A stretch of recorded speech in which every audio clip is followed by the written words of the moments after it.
Well then, it's exciting times for space weather. We've got as many as 3 coronal mass ejection impacts likely to strike Earth in the coming days. We'll tell you all about it, what to do about it, in terms of being able to view the aurora, should you be in a bunker, etc.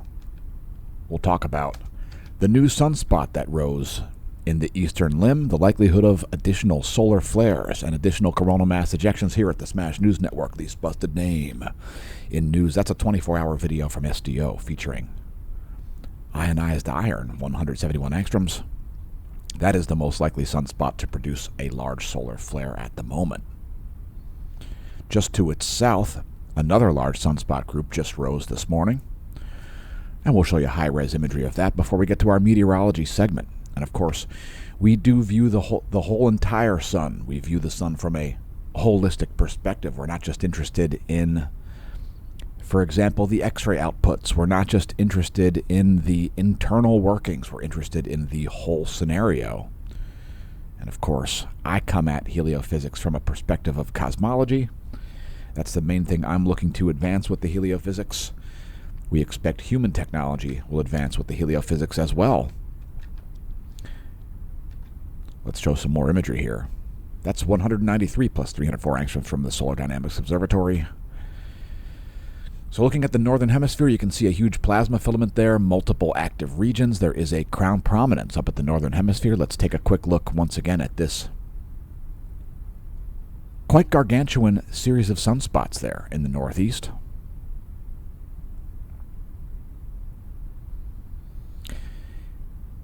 There is also a series of setting sunspots in the northwest.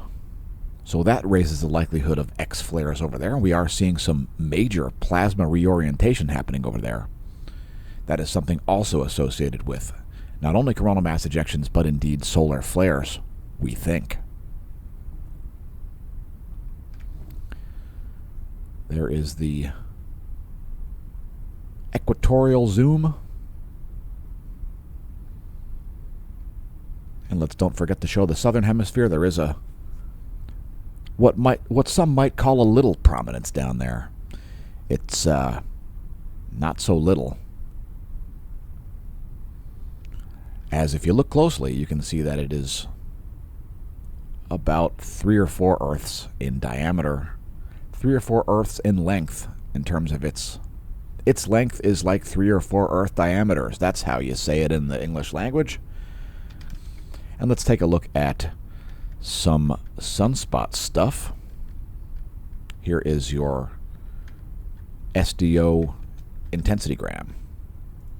Yesterday plus today being shown there. And what do we have? We have an evaporating sunspot group up here, so that's a little reduction. We've got a new group that just formed right in here. So one evaporates and one grows. How's that for the Earth facing quiet? A sunspot just grew right in the Earth strike zone. Also, a new sunspot just rose down here. You'll be able to see the fields. Here's the magnetogram from yesterday plus today. And you see this field rising right here. There is a sunspot behind that. We've already confirmed this. So likely to have 2 new name sunspot groups today, and a bunch of sunspots losing their names as they set in the west. So we're going to talk about what's going on Earth in just a moment. Things like volcanic activity and so forth. But before we do that, you're invited to visit our links. So check out the links below this video right in the description. One of the links you'll find is to our Redbubble shop, and you can save 20% on all the designs, of which there are over 30 of them, and multiple different products. This one features 59 different products. This is the Smash Team design.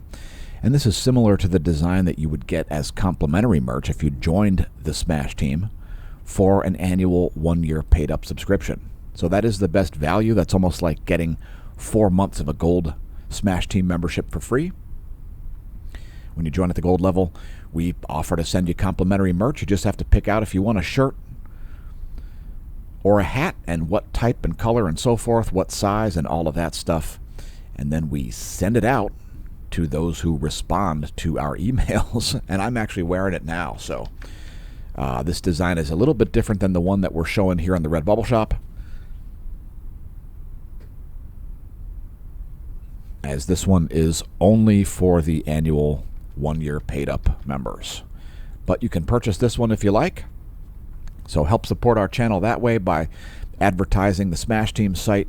Again, save 20% on all of the items in the Redbubble shop. Lots more things in there. And of course, if you weren't aware, in 2018, a crack YouTube unit was sent to social media prison for a crime we didn't commit. We promptly escaped the maximum security social media stockade of censorship to the internet underground, where we survive as producers of fortune. If you have a problem, if no one else can help, and if you can find the content, maybe you can hire the Smash Team. No, you certainly can. There are links below the video, as well as at smashomash.com, so check those out. And Fagradalsfjall erupting in an epic fashion. So lots of volcanic activity on Iceland there, as a new fissure vent opened about 2 days ago, and somebody caught real-time footage of a fissure vent opening.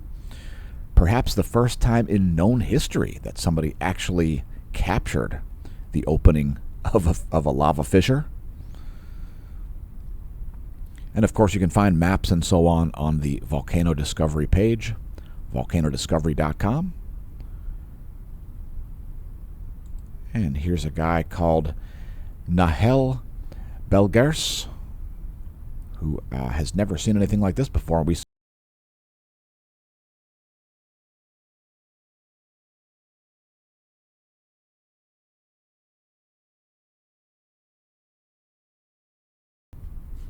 a fissure vent opening in real time there. You can see some regular dirt being flung into the air. Let's play that one more time. It's getting smoky. It's getting steamy. And whoops, there comes some lava. That is not an optimal place to be standing unless you would prefer to be swallowed by the earth, in which case that would be an optimal place to stand. All right, let's see what else is erupting here. So obviously Fagradalsfjall, lots of activity there, lots of lava, new real estate being created on Iceland. Abiko's also erupting. Did we miss any? So Eldi, Fagradalsfjall, and Reykjanes, all around southwestern Iceland.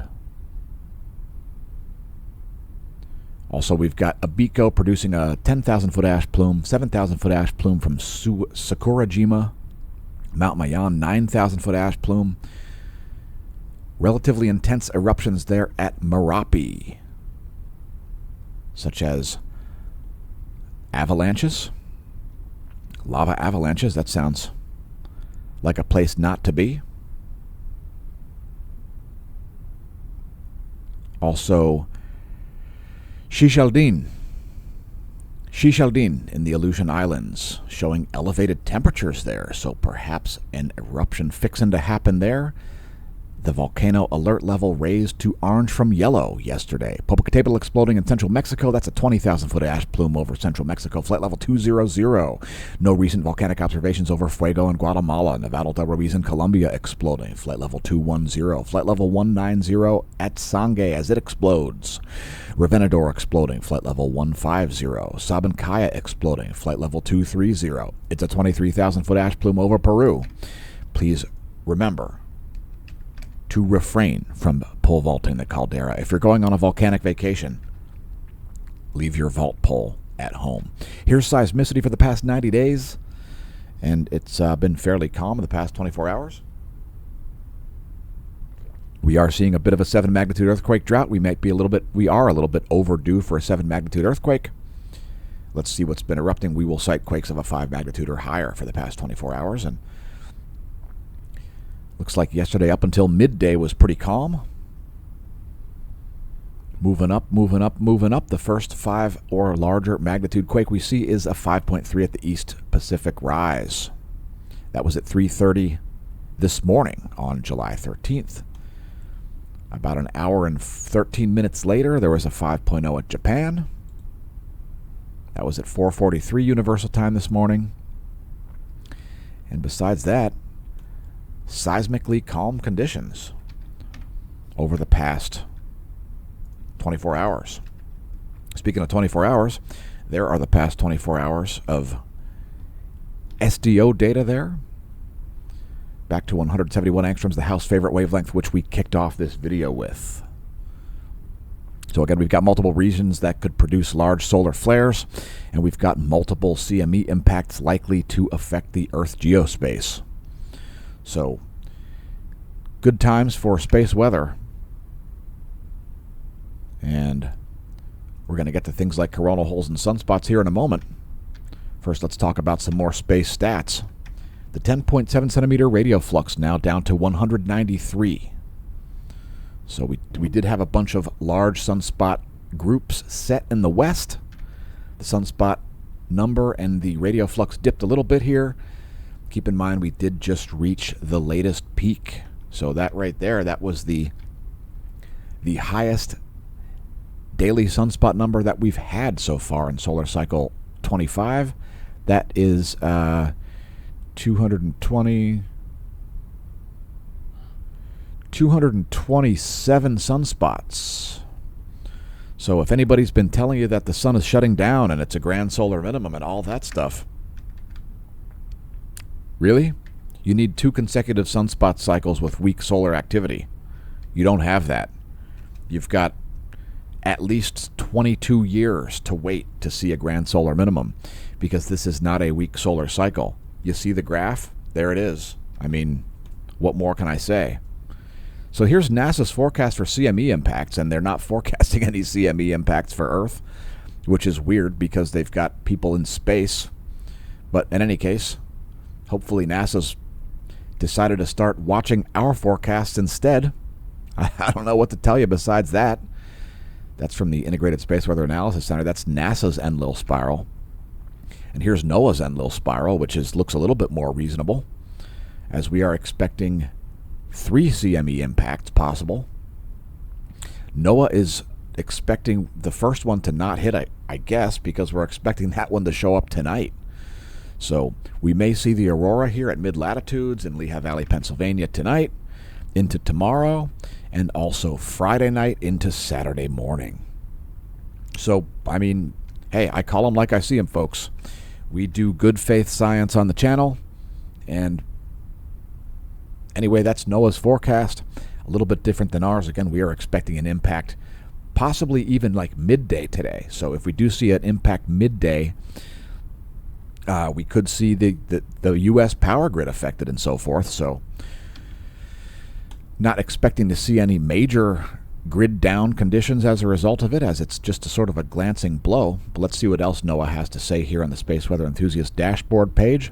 You can see they're not expecting anything to happen until late in the day tomorrow. So a minor geomagnetic storm tomorrow night.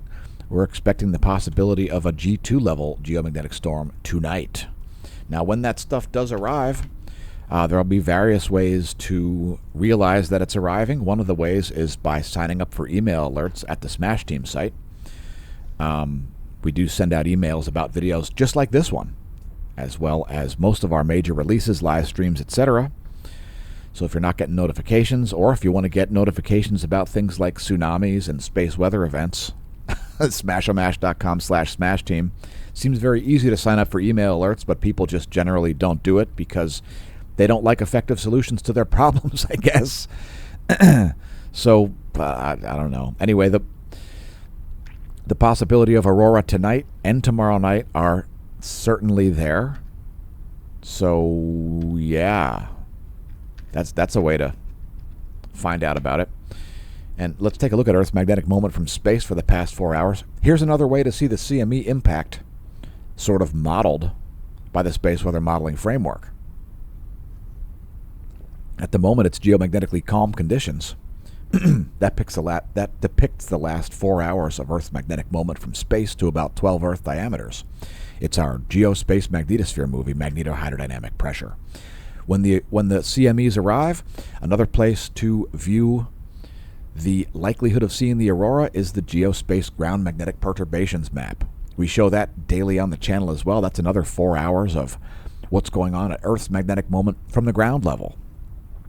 And we've noted that this is quite accurate, as we unexpectedly were able to capture some aurora here in Lehigh Valley, Pennsylvania, and it was partially based on viewing this map. So there is also a global version of this and a polar version. So this is going to be the most appropriate for our viewers, as most of our viewers are Americans. That is, Americans from the United States. AUSA, the allegedly United States of America. Anyway, here are the ground magnetic perturbations on a global scale, and this will work for you as well. It's the same model, so it's the space weather modeling framework for the past 4 hours. And while this is good at showing you near real-time data there, it does auto-refresh, which is what it just did. There are even better places to see the near real-time data, which we'll show you here after this plays. So there are the past 4 hours of Earth's magnetic moment from the ground.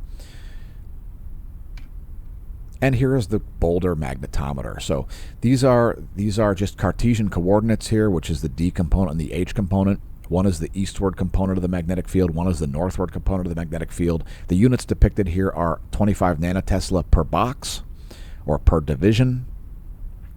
And we are seeing a little bit of a rise there. But you'll see more significant spikes in the Boulder magnetometer when space weather does arrive on Earth. So that's another place you can look at quite up-to-date data. The Boulder magnetometer, you can find that on the Space Weather Prediction Center, along with all kinds of other features like this one, the geoelectric field map of the US and Canada. So this is another one that's going to show you the real-time implications of the CME impacts, as it does create power grid, pipeline, and railway induction. This shows the real data on the power grid. And keep in mind, the aurora show up and vanish as quickly as they arrive. So you've got to sort of be prepared for them. If you are an aurora chaser, that's a reason to watch a channel like ours. And viewing the geoelectric field map will help you with that. So, and of course, you see the variation there around the East Coast. That is caused by differences in soil conductivity in Earth's crust. Electricity flows through different substrates differently. But that geoelectric field map will light up when space weather is likely visible from your location. So fingers crossed for clear skies tonight, wherever you're located. If you do capture the aurora, make sure you use your cameras, as your camera is able to catch spectra that are not visible to the naked eye. So your digital camera device, whatever it might be, is going to be more adept at seeing the aurora than you. If you think you're seeing the aurora, take some photo and video of it. Make sure you have your ISO and your brightness settings set up correctly. See your user manual for that stuff. That's too much information for me to try to cover. Have your ISO setting. Set it to the pro settings or whatever, and mess with the ISO settings, as the aurora are primarily ultraviolet emissions, which means you can't see most of them, but your camera might. So, set up a tripod, get comfy, bring a chair outside, etc.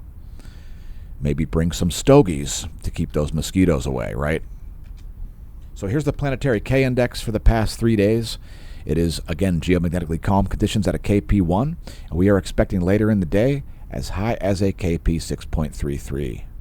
So that would be a G2 class geomagnetic storm. We're not expecting it to get to a KP7, as it is a glancing blow. However, keep in mind, folks, it is dependent on the magnetic fields. So next is the real-time solar wind.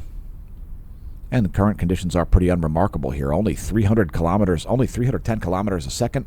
Solar wind density here, 11 protons per cubic centimeter.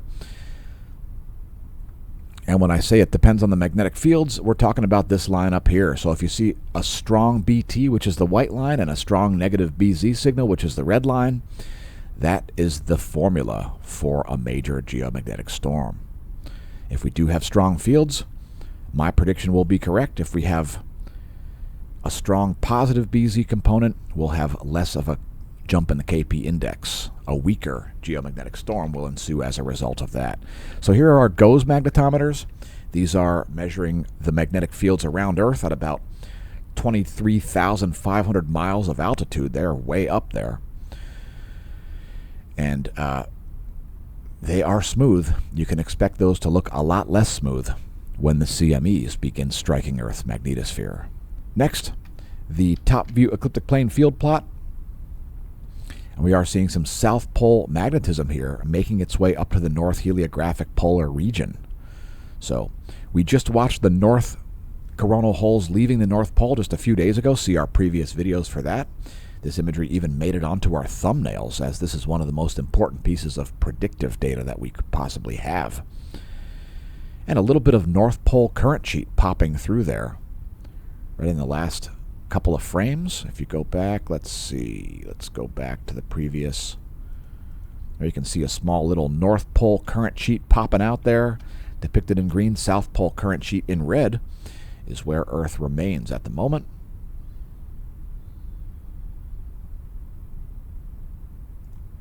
And that North Pole current sheet closed up pretty promptly there.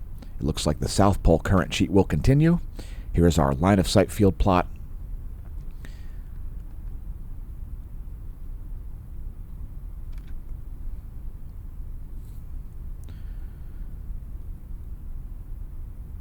And the solar B field here getting a little bit more perturbed than it's been as we approach solar maximum. It's getting exciting, and it's only going to ramp up from here, folks. So you still aren't at solar maximum. We've still got several months to go to get there.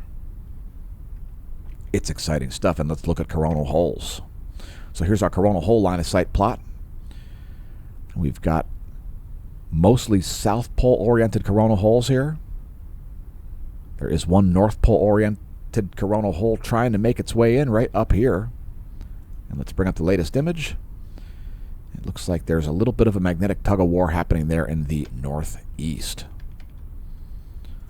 So here is our favorite coronal hole wavelength. That's 211 angstroms from SDO, one of the many species of ionized iron.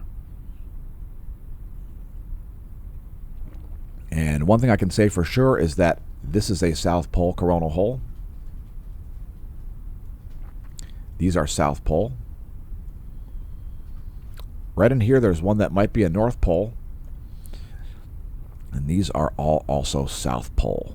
So mostly South Pole coronal hole magnetism here on the Earth side of the solar disk. And let's move to sunspots. It's an exciting time for sunspots indeed. So here is our solar flare probability monitor, as well as the solar flare scoreboard. I mean, and you can see, check it out, there's a point there where the likelihood of an X flare goes up to 61%, folks. So that is indeed a high likelihood of large solar flares here from 3372. Down here we just have the rising of 3373, so also another sunspot right over here. That one might be known as 3373, and this one might be known as 3374, but at least two new groups likely to get names. And here is the past 24 hours in SDO continuum. So that's what 200 sunspots look like, folks. And we don't suspect that we are at the maximum for this solar sunspot cycle. I mean, we're way above solar cycle 24. It is not a weak solar cycle by any stretch of the imagination. If you've joined a cult about solar activity, please leave that cult. Press the subscribe button. We will not fill your head with nonsense about space weather. So here's that massive sunspot, 3373. That one is one for the records. Multiple umbrae there that are about the size of the Earth or even larger. We've also got, of course, a close-up of this massive group in the southwestern limb. The leading umbra there, quite a bit larger than Earth, and the trailing umbra there, about the size of the planet. Pretty sweet, right?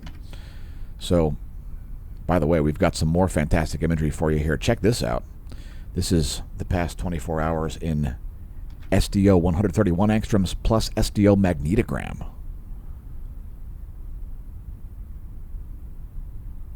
Unfortunately, there was an SDO calibration move that happened yesterday afternoon, and that's messing with the synchronization and the imagery a little bit there.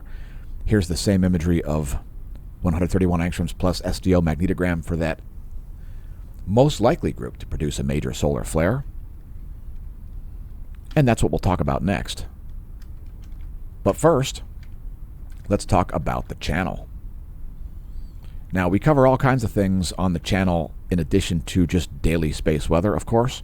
We talk about news and politics and all kinds of things, especially on our weekly Wednesday live streams. So those typically happen at Wednesday at 3 p.m. Yesterday's was conveniently demonetized for your viewing displeasure, making it harder for you to find, and so on. However, we are restructuring the channel, and we're going to talk about that a little bit more here in just a minute. So let's talk about cosmic rays, as we do regularly, at least once a week, reports on cosmic ray flux. The only known cosmic ray point source in the world is Cygnus X3. It was discovered by accident in the early 80s or maybe the late 70s. I think it was the early 80s. And Cygnus X3 is one of the brightest X-ray sources in the entire sky. It is the star Alpha Cygni, also known as Deneb, the tail of the swan in the constellation Cygnus.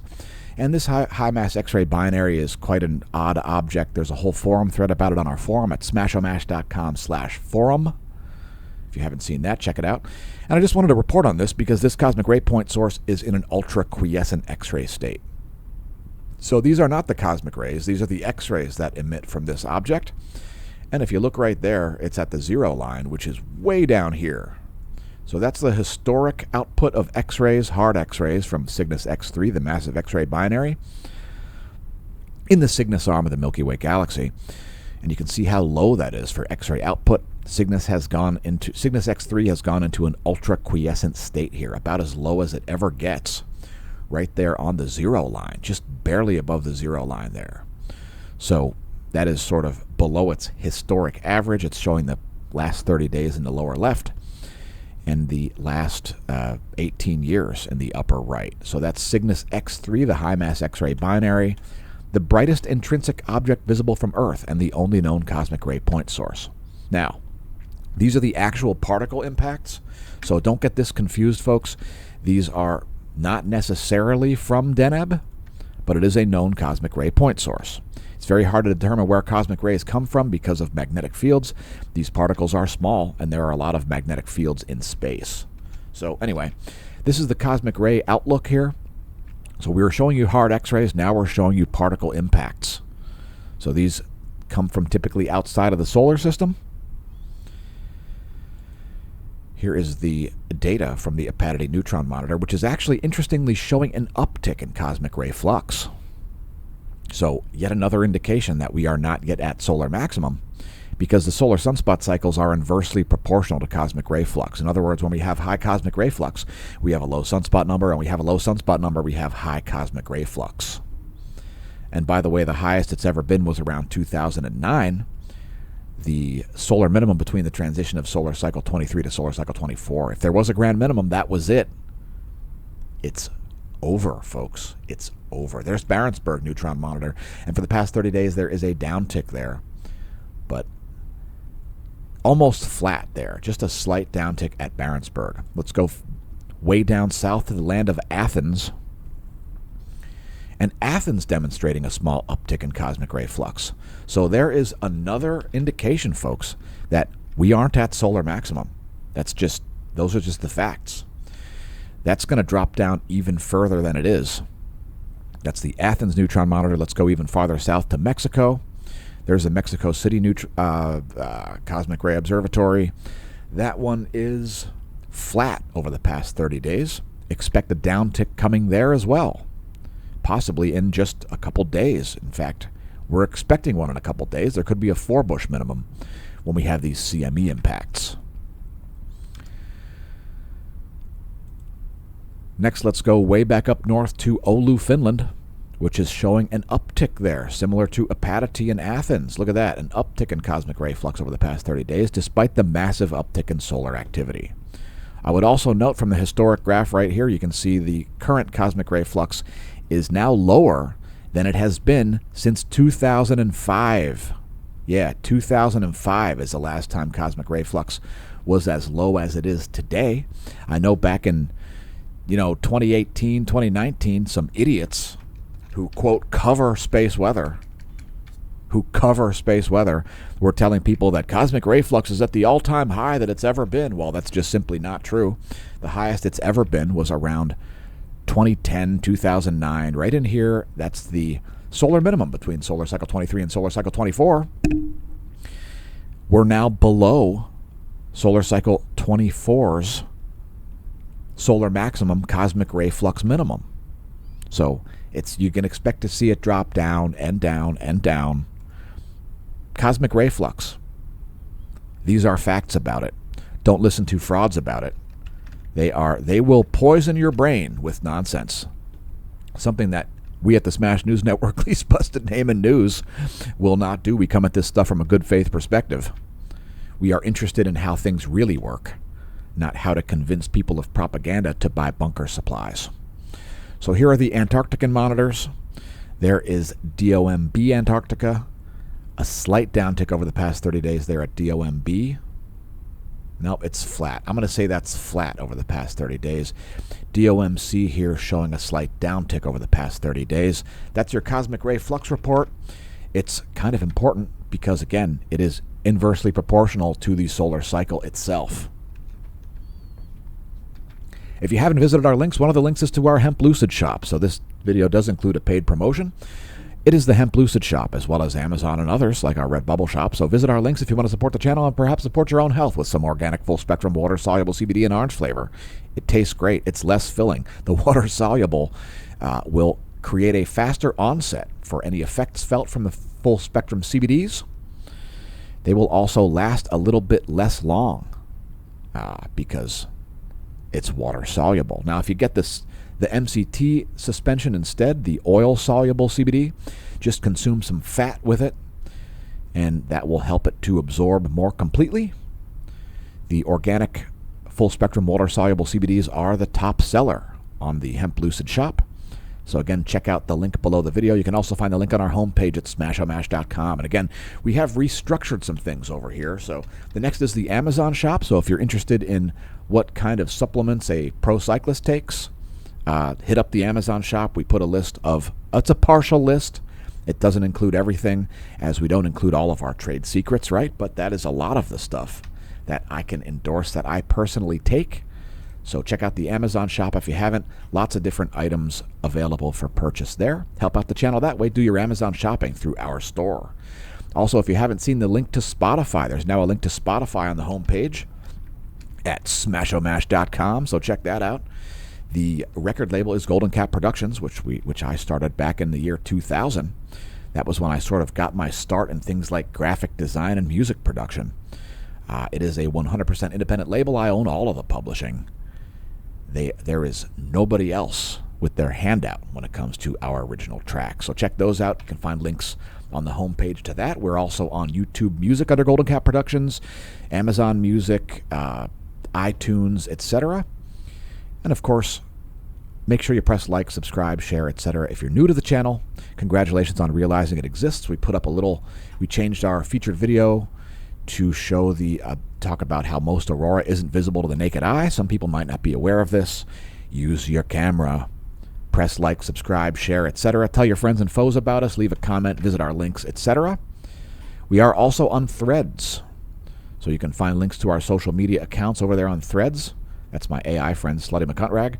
And here is our Instagram page. So the latest post on Instagram there is talking about, and by the way, thanks to people like you for increasing our views by 61.7 thousand month over month. So thanks to all of our new viewers. Again, if you're new to the channel, press like, subscribe, share, etc. Look for more content coming to YouTube, Instagram, Facebook, and Twitter especially. Also Threads. So make sure you follow us over there on Instagram if you haven't. Fantastic nature imagery from yesterday, and we're not going to show you any more than that. Also on Twitter, if you want to argue with people about chemtrails, Twitter is the place to do it. It's just fantastic. Some great people over there with some great information, facts about chemtrails, the non-existent feature that people who don't understand meteorology or aircraft seem to see whenever a plane flies over and leaves a persistent contrail. By the way, persistent contrails have been known for over 100 years. They don't prove anything. And passenger airliners are not spraying chemicals in the troposphere to reflect the sunlight or to kill you. It's just ridiculous. Twitter.com/SmashoMash. And no, Elon did not fix censorship. If you believe that, you are a fanboy sycophant. Elon has not fixed censorship. He's left it in place. We've fixed censorship by creating our own websites. Yeah, our own websites. Smashomash.com is the one that we're talking about. And welcome to the Neo Renaissance. Congratulations on realizing it exists. You might see the links have changed over there on the right side. But again, you can find links to the Patreon, PayPal, Spotify, Hemp, Lucid, Amazon, Redbubble, a permanent invite link to our Discord chat. If you ever want to send me an instant message, Discord is a good place to do it. That's the permanent invite link to our Discord channel. You can also find Twitch, Twitter, Facebook group Entropy Busters, Threads, Instagram, Facebook, and YouTube over there on the homepage. You can also find a link to the forum, another link to the merch shop, the Smash team, etc. Smashomash.com. We launched it because of pathetic censorship by Facebook. So, hey, thanks, Facebook. We've created additional competition for you.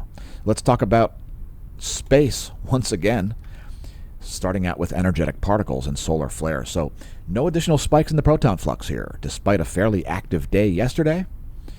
You can see the level of background X-ray flux here is now up to maybe C3. It's about a C3 background X-ray level there. That's pretty substantial. And we're not at the highest we've been yet during this solar cycle, so don't be surprised to see this rise to a nearly M-class background flux. At the moment here, things are pretty chill. Only C-class intensification since yesterday's M-class double peak flare. That said, let's move on to talk about flares. So let's see where the most active regions were the past 24 hours. Here is the past 24 hours in SDO 94 plus 131. And it looks like, oh, we've got a flare from this new group. So the northeastern limb is now the official spot that is most likely to see a large flare. As that latest intensification was this right here, that C-class flare coming from that new sunspot there, rising at quite a low latitude there, kind of close to the equator. And let's take a look at the equatorial view. Oh, what have I done? What have I done? Let's go back.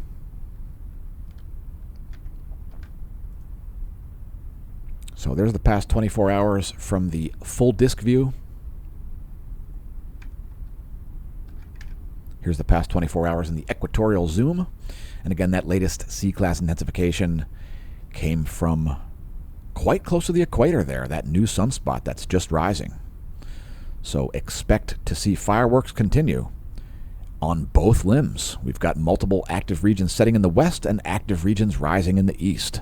Sunspots, they make a large entrance, and they tend to make a large exit with solar flares. So there's 3373, quite impressive indeed. And it's time to talk about what's going on overhead. We'll get to coronal mass ejections, don't you worry. First, a star chart.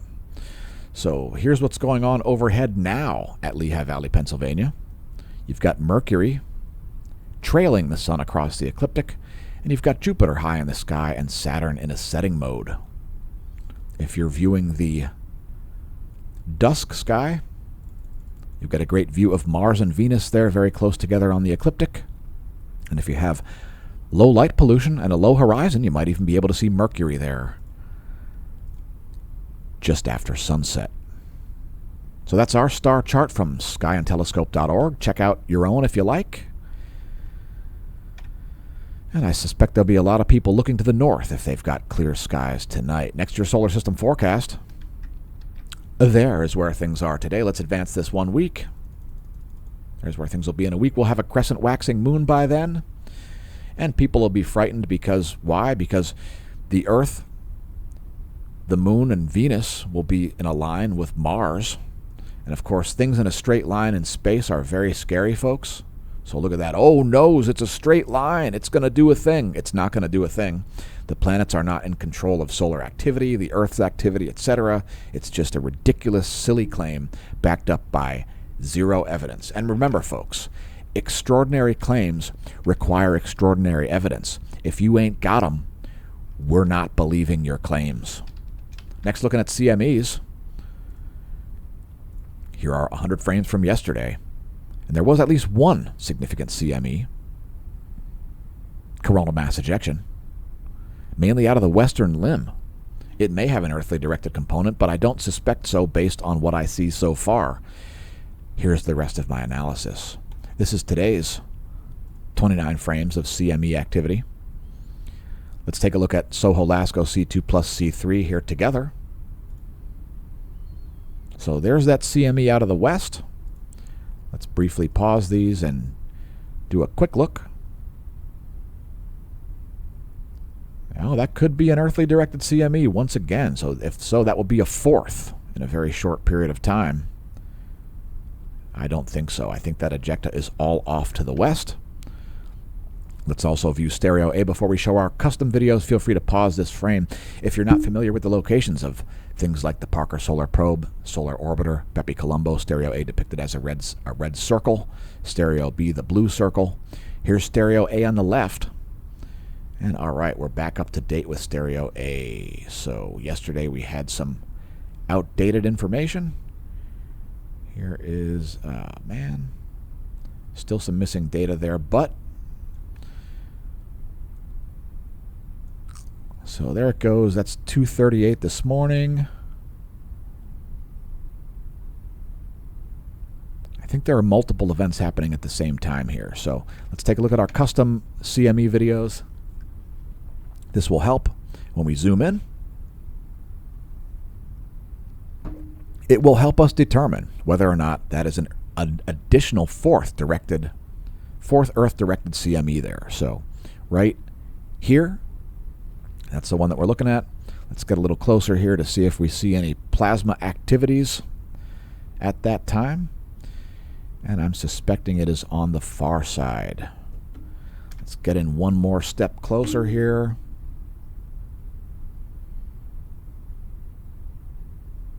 All right, so I think that actually came from this area down here. So that is again likely to have an earthly directed component. You can expect that to arrive around midday on the 16th. So another CME impact there likely. How you like them apples? That's 4 with a likely earthly included component. So that's not bad. That is not bad. Again, right here, see that CME, and I think I missed one of my videos here. Let me just bring that up. So pretty sure that right down here from this massive sunspot, right in there, that filament ejected, and part of it might strike Earth. So it looks like it's mostly off to the west. But considering the origin of that being so directly in the Earth-facing portion of the solar disk, it is a little to the south, but yeah, another likely Earth-directed coronal mass ejection. It's exciting stuff. So let's get back to wherever we were, as I've completely lost track at this point.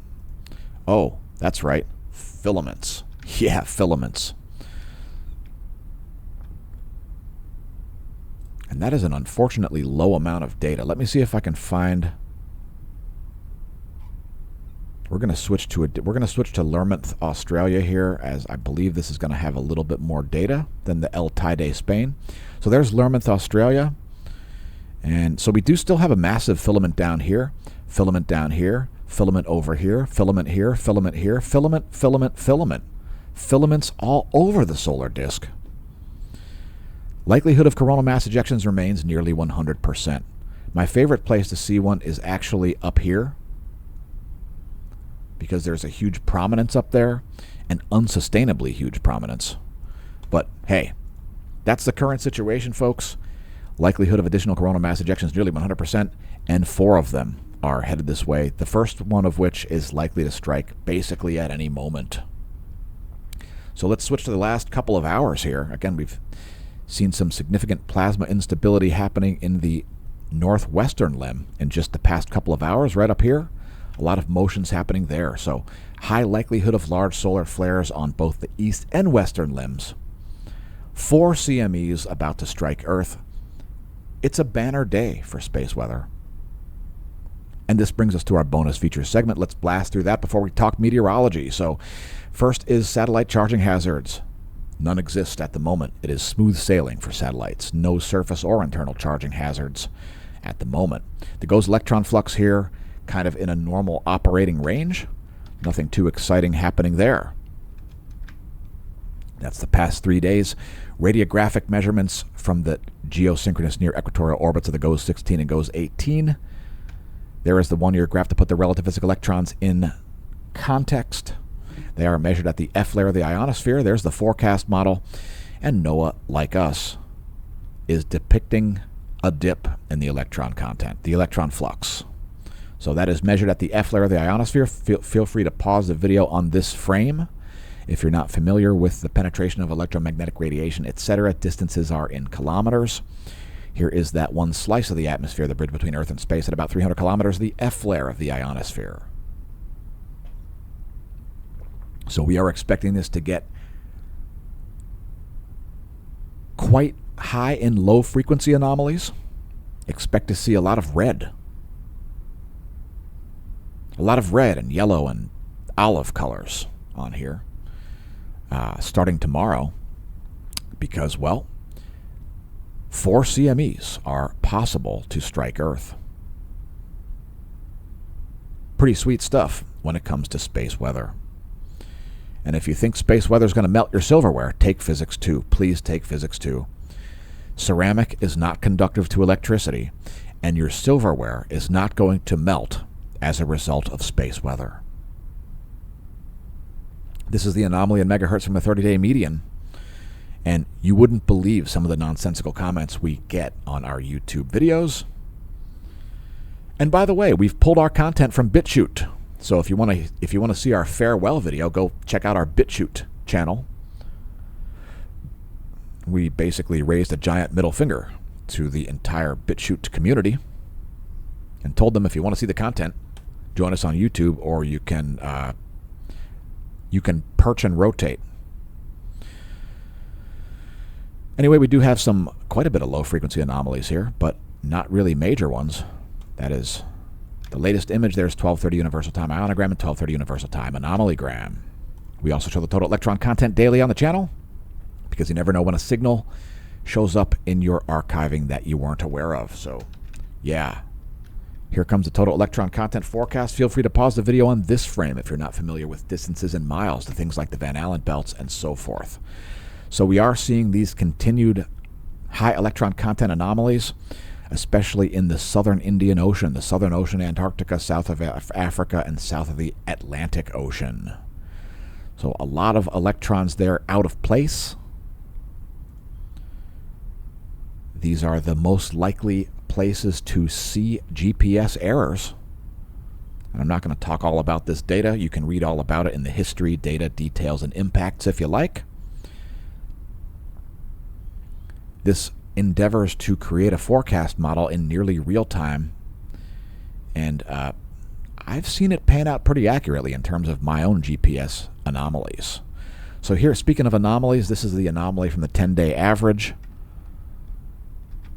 That is the total electron content over North America.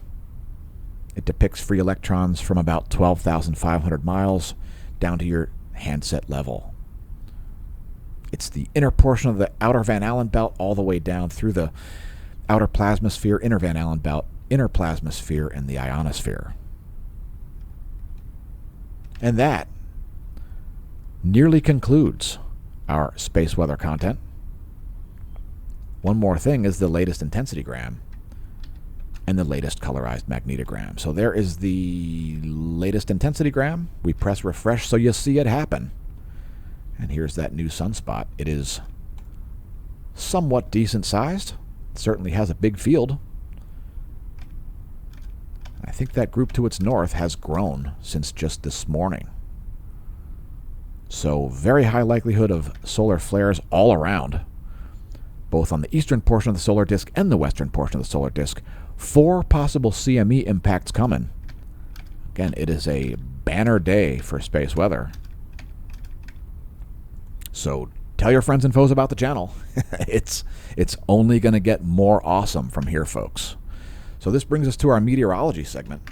And we used to make these separate videos, and now they're all together. Why is that? Because you would think that shorter videos would get you more views on YouTube. Well, that's not what happened at all. We did it for an extended period, and what it did is get us less views on YouTube. Hey, YouTube, why did that work out that way? It's YouTube. What?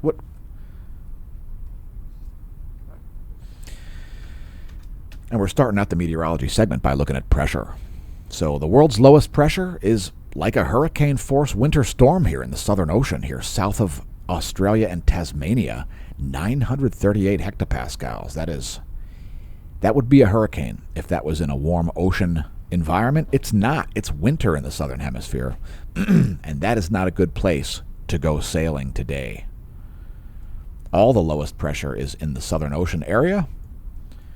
The Northern Hemisphere is quite smooth sailing compared to that Southern Ocean.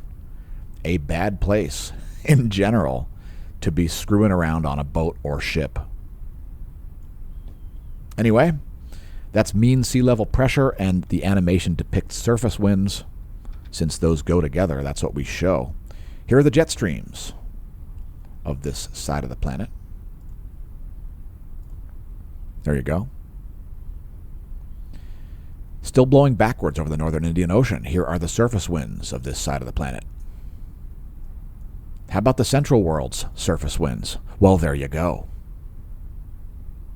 How about the central world's jet streams?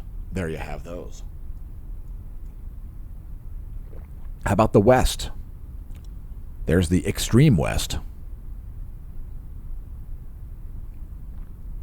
Strong jet stream over the U.S. at the moment, and here are the surface winds.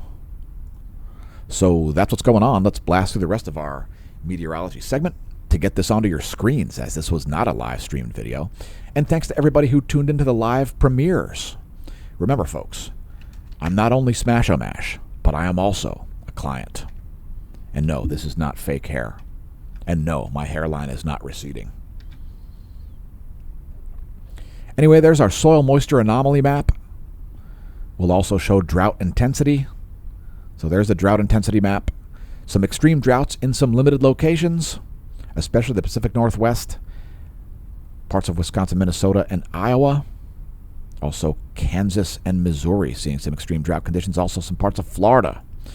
Again, there's your moisture anomaly map as flooding continues for New England. Here's clouds and fog over the Americas. That's the shortwave radiation map from the NASA GOES Interactive Weather Satellite Suite. You can use that to see if it'll be cloudy at nighttime. 3.9 micrometer infrared radiation is the wavelength of that space-based data. And here's our weather.gov map. Again, flooding in those green areas is the forecast. We'll briefly scroll down to show you the key and then recommend that you head to weather.gov. If you think you've got weather warnings in your area, weather.gov is the National Weather Service homepage. Weather.gov. Here comes some forecasts. Because here at the Smash News Network, Least Busted Name of News, we prefer to provide authentic, factual, and scientifically valid information. This is the 72-hour GFS temperature anomaly forecast in degrees Celsius. It speaks for itself. The north-central part of the country will be anomalously cold, and most of the western part of the country will be anomalously warm. That's what's happening for the next 3 days, 72 hours. Here's your 72-hour GFS total accumulated precipitation forecast in inches. Yeah, inches. Some heavy rains there coming to Virginia, North Carolina, Kansas, Missouri, Oklahoma, Texas, Arkansas, Alabama getting a huge amount of rain, southern Florida, and Rains continue in New England. 72-hour GFS total accumulated precipitation forecast in inches. And last but not least, the actual systems that will drop all that rain. There is the pressure and precipitation forecast based on the same GFS 72-hour model.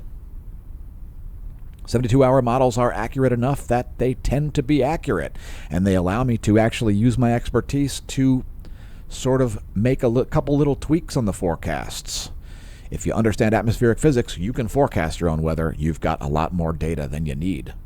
Once again, it's a 72-hour GFS pressure and precipitation forecast from tropicaltidbits.com. Next, lightning. And we usually show what do we usually show? We usually show a layer here called, we usually show group flash count density. I like this one a little bit better. The flash count density is showing more like what you would expect to see from the ground level in terms of flashes. This is actually the group energy distribution. I like this one better. It shows a little bit more tighter. It shows a tighter detail there. Anyway, that's where lightning's been for the past about 10 hours. Here is the current situation from lightningmaps.org. Next time you hear thunder, check it out. It could save your bacon. It might tell you whether or not to wait in the car for a few minutes or to run into the grocery store, right? Because keep in mind, folks, grocery store parking lots, they have a lot of lamp posts, and don't be next to a lamp post when it gets struck. Most people who are struck by lightning receive a partial strike, and it still kills them. Yeah, you're not likely to survive a lightning strike, and you're less likely to get struck by lightning if you use lightningmaps.org. By the way, if you enjoy the content, support the channel by becoming a member of the Smash Team at smashamash.com/SmashTeam. We launched our own subscription services site back in October of 2021 because, well, we needed better capabilities than Patreon had. We are still on Patreon if you prefer to donate that way, but we created our own financials because we don't really want to be connected to Patreon particularly. And thanks for putting the Redbubble link over there on the link. Smash staff doing a fine job here, helping us re-leverage our social media presence and so forth. Again, if you want to support the channel, become a member of the Smash Team at smashamash.com/SmashTeam. The gold annual paid-up subscription is like $109 and change. The gold monthly subscription is $9.99 a month, and the silver monthly subscription is $2.99 a month. There's also a bronze level, which costs exactly $0 per month. Welcome to the Neo Renaissance. Support the channel by becoming a member of the Smash Team and get additional content by logging in. We'll close out this video with the latest U.S. weather data. There's some precipitation moving in from the west there into Alaska, like into the central part of the state. We will focus on the lower 48. Some strong storms here, sweeping across Alabama toward Georgia and the Florida Panhandle. Also some concentrated strong cells there moving across Nebraska. It looks like they are going to hit Kansas City, and then later St. Louis. Here's clouds and fog. Once again, the 3.9 micrometer infrared radiation map. The shortwave radiation from the NASA GOES interactive weather satellite. And there is the water vapor map. A huge constrainment situation happening here. So you've got this blocking feature down here. Dry mass of air. Moist air right here, a relative low. And then dry mass of air down here and dry mass of air up here, constraining that moisture into that tight range. That's what's going on. Here's your recap. Hopefully you understand atmospheric physics sufficiently to be able to forecast your own weather. If not, keep watching the channel, leave comments, and we'll give you tips. Vertical motion of the air column depicted here by ground-based Doppler radar systems. Clouds and fog depicted by infrared radiation. They show clouds and fog even at nighttime on the shortwave radiation map. And here is a different bandwidth, a different band of infrared radiation depicting the water vapor, 6.19 micrometers. And it's about to clear up here over Pennsylvania. We hope it stays that way because the likelihood of aurora is very high. Once again, thanks for tuning in, folks. Congratulations on realizing the channel exists. We hope you have set up permanent emplacements in your bunker if you're afraid of space weather. Again, your silverware is not going to melt, although your brain might melt if you take in too much nonsense on YouTube. So hopefully you're not doing that. In the meantime, may that solar wind be at your back. I'm going back to the bunker again.